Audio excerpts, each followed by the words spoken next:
As interspecies ministers, we attend to the needs of the widest possible circle of others.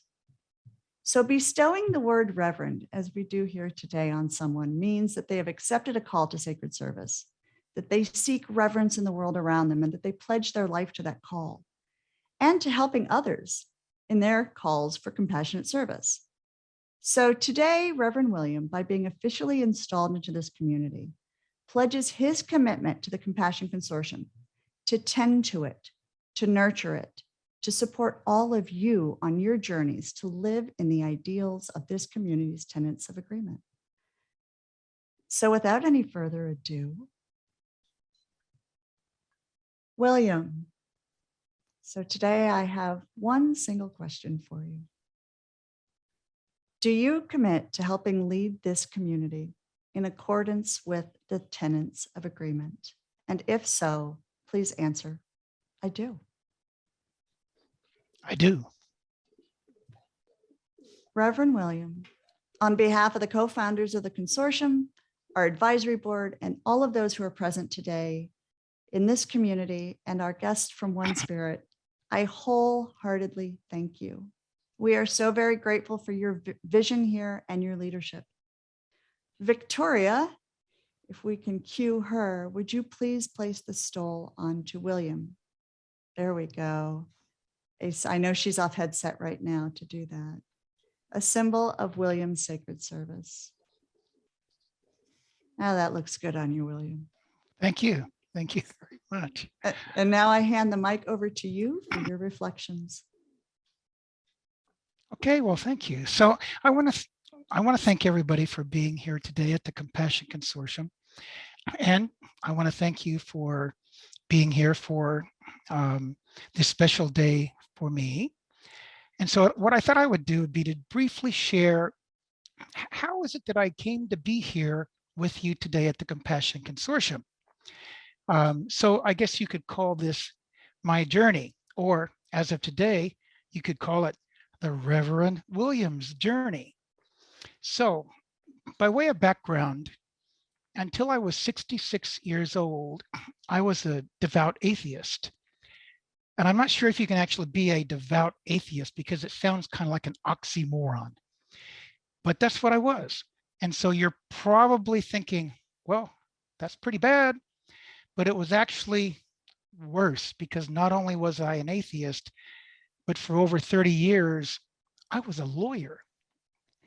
So you're probably thinking, okay, so there's nothing worse than an atheist lawyer, but you would be wrong because I was an atheist lawyer who plays the accordion. So you can see that I was damned for all time, times 3. So how did an accordion playing atheist lawyer end up with you at the Compassion Consortium today? Well, it was not a midlife crisis. And I know that because I had already had 2 of those and this just felt different. Instead, I kept constantly asking the question, isn't or shouldn't compassion, empathy, ahimsa, non-cruelty, non-violence, shouldn't all of these be fundamental aspects of all religions and spiritual paths? And I became so obsessed with this question that one morning I announced to Victoria, and for those of you who don't know, I am married to Victoria. I announced to her that I was going to enroll in the One Spirit Interfaith Seminary. And after she picked herself up off the floor, I did in fact enroll in the seminary. And during the 2-year program, I studied this question. I studied religions, I studied spirituality, and I learned a lot about my own self in terms of my own spirituality and morality. But most importantly, I learned that I was right. Compassion, empathy, ahimsa, non-cruelty, non-violence, the golden rule. They're all fundamental aspects of all religions and spiritual paths. Yet, 3 billion, that's billion with a B, that's a big number. 3 billion non-human animals are killed every day for what I call the 3 Fs: human, food, fashion, and fun. And yet, 95% of the world's population causes harm to or takes the life of another living being every time they eat a meal, put on shoes, wear a wool sweater, drink milk, eat a pizza, or lick an ice cream cone. So may I ask the question, what is compassionate about this? To me, it seems to be the opposite of compassion. So that is why I am here with you today, because the mission of the Compassion Consortium is to do our small part to change this. So along my journey, there was some good news. I am no longer an atheist.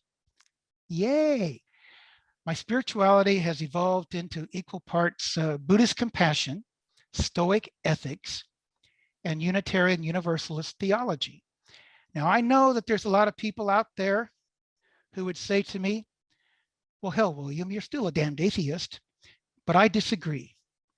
More good news. I am almost no longer a lawyer. I still have a little work to do on that. But alas, I still play the accordion. And I've just decided that that is my burden to bear until my next life. So again, I want to thank you for being here today.